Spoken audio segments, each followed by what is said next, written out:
I closed the door and just stood there, frozen on the threshold of my own life. And for the first time in months, I let myself breathe.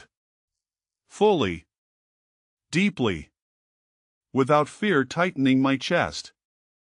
It felt strange, this relief. Not the kind that comes after winning something, but the kind that comes only after you finally stop fighting a war you were never going to win. I sat down in the living room and stayed there, unmoving, staring at nothing. My thoughts kept slipping away from me. And then it hit me, it didn't end in one night. There was no slammed door, no dramatic final scene. It fell apart slowly, quietly, day after day, until I didn't even notice the exact moment I stopped hoping. That night I sat on the edge of my bed, wiping away tears that just kept coming, unannounced. My phone sat beside me with an unread message glowing on the screen, and I couldn't bring myself to look at it. This wasn't the kind of pain that hits you all at once. It was the kind that builds for months and then breaks you open in a single, quiet moment. Months passed. I sat there alone, phone in hand, and I just couldn't do it. Couldn't open his page. My fingers hovered over the screen while two voices argued inside me, one begging me to stop, the other whispering that I needed to know. I opened the photo anyway. There they were, a happy couple, smiling like nothing had ever gone wrong. For a second, it was just curiosity. And then, out of nowhere, something twisted inside my chest, like a key turning in a lock I didn't know was still there. Curiosity became something heavier. Something that actually hurt. I stared at that old photo for a long time, and a strange smile crept onto my face, warm and sad at once. Was it really as bad as I remember? Or does memory choose what to keep and what to erase? I honestly didn't know anymore. A memory surfaced, unbidden, the two of us at the kitchen table, laughing over something so small it didn't even matter. In that moment, there was no tension, no distance. Just two people, close, easy, happy to simply be together. When the memory faded, what stayed behind was a strange, aching longing, tangled with doubt. I stood there holding my phone, staring at nothing, trying to answer one impossible question: do I miss him? Or do I miss the warmth and safety he sometimes made me feel? I sat alone in my cozy living room, surrounded by books and soft lamplight, and I thought about it longer than I expected to. This wasn't just my story anymore. It felt like something bigger, like I was finally learning why the heart sometimes aches for the very thing that hurt it. If this feels familiar, if you've ever struggled to let go of something that wasn't even good for you, stay with me. Subscribe, hit the bell, and let's keep figuring this out together, because understanding why we hurt is the first step to healing. Late that evening, I sat at the kitchen table, wrapping both hands around a warm mug. My thoughts moved slow and heavy. Why do I still ache for someone who made me feel so unhappy? I had no answer. But just asking the question, honestly, for the first time, that was already something. I remembered standing close to him that night. I was exhausted, running on empty. And he felt so far away, shut off, like something inside him had closed and locked itself shut.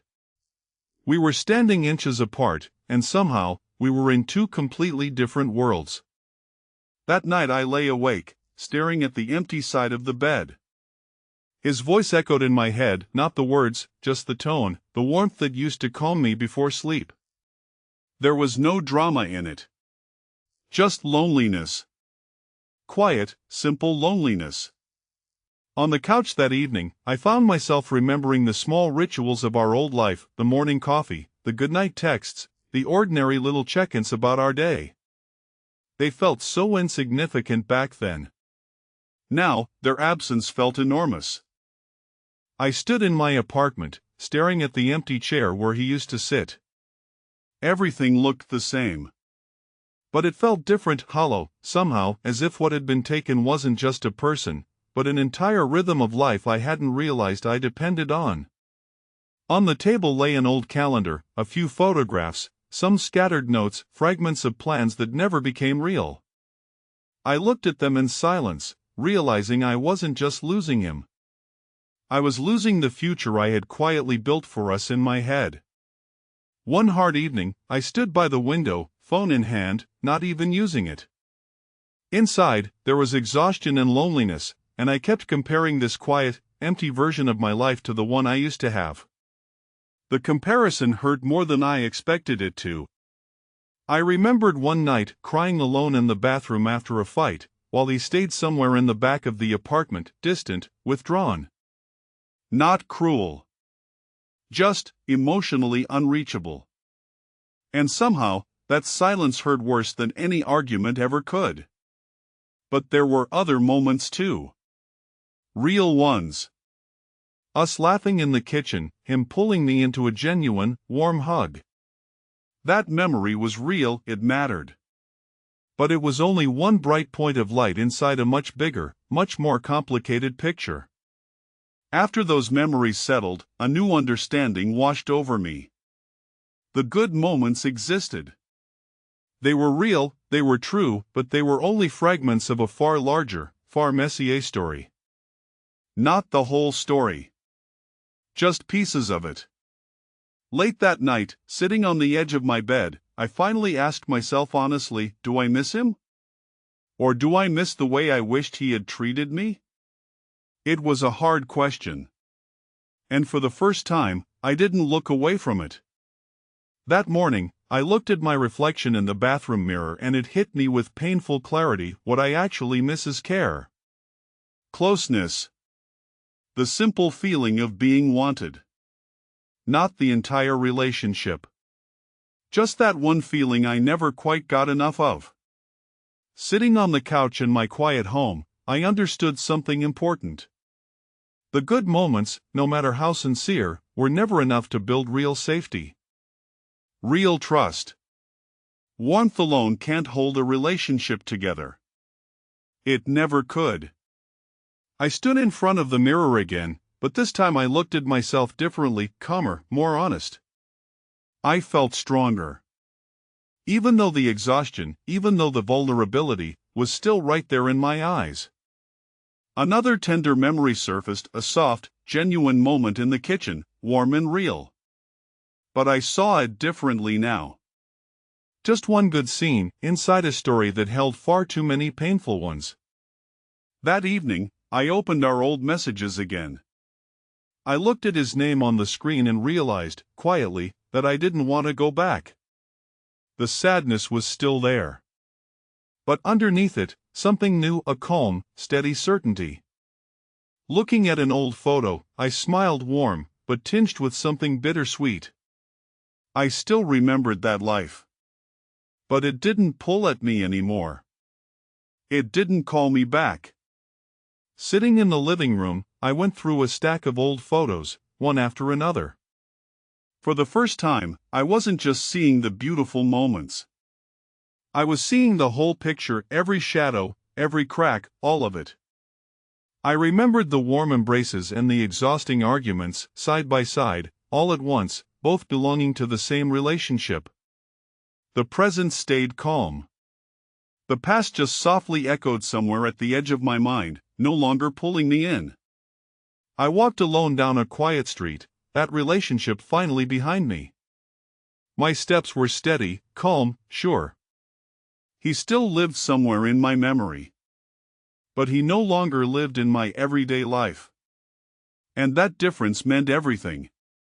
Sitting by the window on a quiet morning, I remembered the good moments, but I stopped using them to excuse the pain. That was real growth. Honest acceptance. No illusions. No more lying to myself.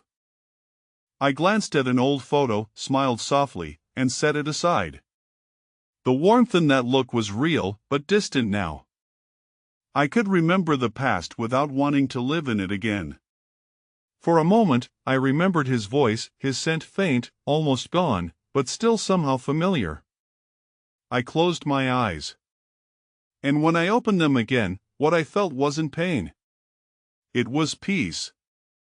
I looked straight ahead and quietly told myself the truth, that relationship was part of my life. but I don't want to go back. My eyes were a little wet. But there were no tears. Just acceptance. In the last golden light of sunset, I walked forward, alone, down a quiet street. My steps were light. Steady.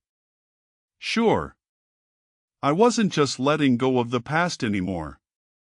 I was letting go of the hope that it would ever become something different.